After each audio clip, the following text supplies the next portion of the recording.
اگر ہوگی تو جیسا کہ آج آپ لوگ خود بھی بہت سے لوگوں کو بہت سا نام دے کے رکھے ہوں گے کہ یہ ایسا ہے، یہ ویسا ہے، یہ فلانا ڈھکانا ہے، لیکن ہم اور آپ مومن اور مسلم کہے جاتے ہیں، مسلمان کہے جاتے ہیں۔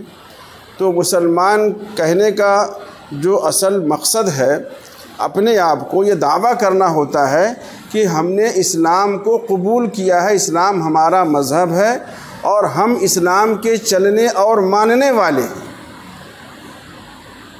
اب اگر آپ خود روزمرہ کا مشاہدہ آپ حضرات کا ہے، گھر میں جب کوئی چیز ٹوٹ پھوٹ جاتی ہے، یا تو آپ کباڑیے کے پاس بیچ دیتے ہیں، یا تو پھر آپ کہیں پھینک پھانک کے اس کو پاٹ، جیسے یہ باہر کچھ پاٹ دیے ہوں گے، بہت ساری چیزیں پٹ گئی ہوں گی۔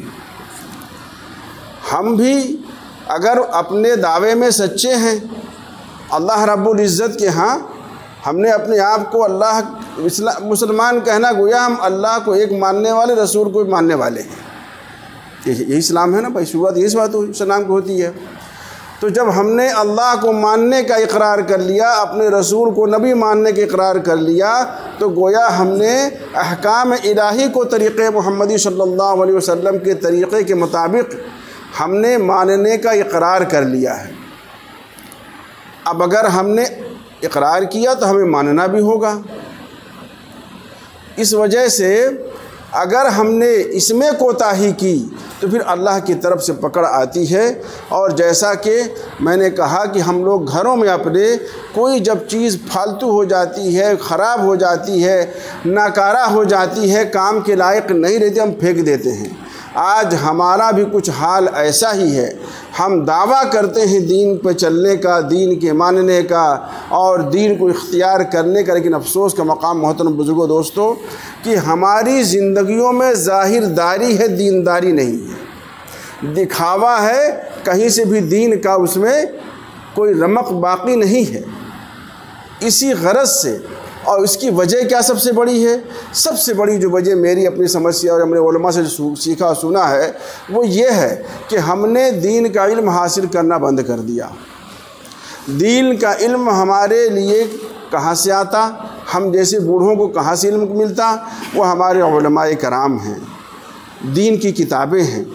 آج ہم نے موبائل کے چکر میں نوجوانوں نے اور بوڑھوں نے گپ شپ کے چکر میں دین کو خیر بات کہہ دیا۔ ہمارے پاس آپس میں دین کو نہ سیکھنے کا ٹائم تو ہے، اس کے بدلے ہم اور آپ بیٹھ گپ شپ کرتے ہیں۔ ہونا یہ چاہیے کہ ہم اور آپ اپنے علماء سے جڑیں، اور یہ ہمارا حق تھا کہ ہم اور آپ جاتے اور اپنے علماء کو بلا کے لاتے، اپنے گاؤں کے اندر پروگرام کراتے۔ یہ ہونا چاہیے تھا۔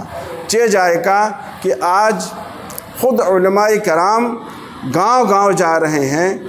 علماء کرام سے میری مراد جو آپ کے ہاں موجود ہیں، یہ ایک ٹیم جو ہے حضرت مفتی محبوب احمد صاحب قاسمی دامت برکاتہم، حضرت مولانا حسان ندوی صاحب دامت برکاتہم، حضرت مولانا عبد المالک صاحب دامت برکاتہم، یہ حضرات گاؤں گاؤں جا رہے ہیں۔ کیوں؟ صرف ایک کام کے لیے کہ یہ امت جو دین سے کٹی ہوئی ہے، ہٹی ہوئی ہے، یہ بھائی دین پر آ جائے، اب سے اپنے اللہ کے رحمت کے سائے میں آ جائے، کیونکہ جو دیندار ہوگا وہ اللہ کی رحمت کے سائے میں ہوگا۔ اسی غرض سے آپ تک آنا ہوا ہے، اور یہ ہمارے مفتی صاحب، ہمارے مولانا، یہ حضرات اسی لیے آئے ہیں کہ آج یہ دیکھ رہے ہیں کہ امت کے اندر دین کی لائن سے بڑی بے پروائیاں ہیں، بڑی کوتاہیاں ہیں۔ آج ہم اور آپ دین کا دعویٰ کرنے کے باوجود ہماری زندگی میں کسی شعبے کے اندر دین نہیں ہے۔ اسی غرض سے ہماری یہ ٹیم بالخصوص ہمارے حضرت مفتی صاحب کی سرکردگی میں، ان کی جو ہے وہ رہبری میں یہ گاؤں گاؤں جانا ہو رہا ہے، اور اسی غرض سے آپ تک بھی آنا ہوا ہے۔ آپ حضرات توجہ فرمائیں، اور انشاءاللہ یہ حضرات بہت ہی اہم باتیں، میں نے جو اعلان کیا تھا اہم اور ضروری بات، اس وقت سب سے اہم اور ضروری بات ہے اپنے ایمان کی بقا۔ آج وہ انشاءاللہ کیسے ہوگی وہ یہ حضرات آپ تک پہنچائیں گے۔ ایک ایک ہمارے زندگی کے ایک ایک ہمارا جو ہے لمحہ دین سے کٹا ہوا ہے، صرف ہم ظاہر میں ہم دیندار ہیں۔ اللہ ہم سب کو عمل کی توفیق عنایت فرمائے اور ان سے فیض حاصل کرنے کی توفیق عنایت فرمائے۔